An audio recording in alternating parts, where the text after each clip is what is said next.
On the question of North and South, I don't think the situation is as bad as the 60s or as bad as the anti-Hindi agitation of 1950s. But the reason why it is kept boiling, this nasty venomous pot is kept boiling, is because of the most pernicious form of secessionist movement the history of this country has seen. It is Dravidianism and Dravidianism alone. It is not Kashmir militancy, because there the enemy is clear. Because there is support from across the border.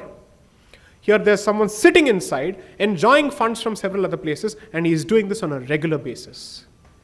And he is doing this since the birth of the Russian Revolution, because this movement also started in 1917. So, I think Dravidianists must be held responsible.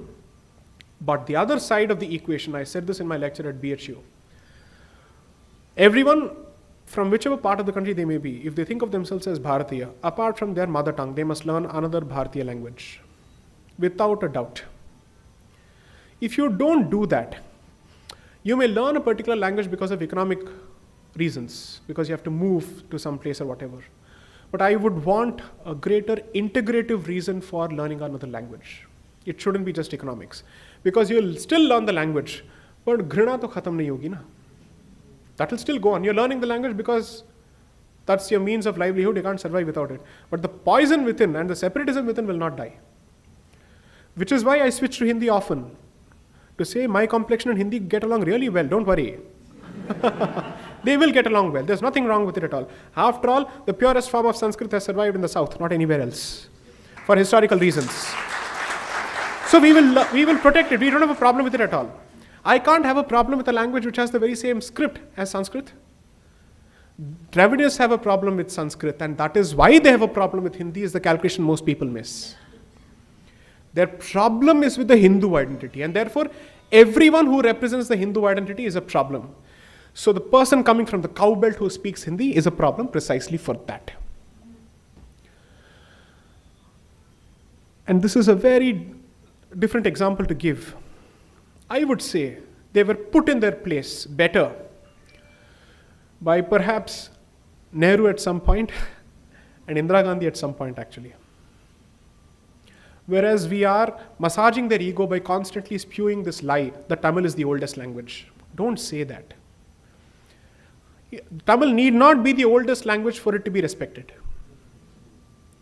There are other reasons for it. Because obviously it is certainly older than Hindi. That is equally a fact. It has its own rich literature. It has its own vocabulary.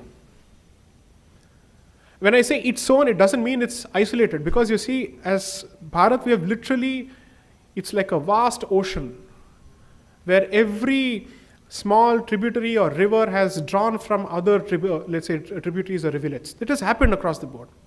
Because one thing that is common to most parts of this country are the two epics, the Mahakavyas.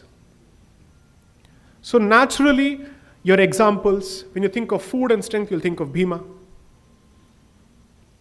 When you think of questions, you'll think of Yaksha Prashna. Or you'll think of the discussion between Yama and Nachiketa. You will have these discussions. So the examples are common because the culture is common, the sroth is common. The current fight is sub-regionalism being given precedence over the civilizational identity. And the civilizational identity is the product of thousands of years of synthesis, and that is being undone. Pull each thread at a time. Kapda kahan se bachega uske baad? Next, ma'am.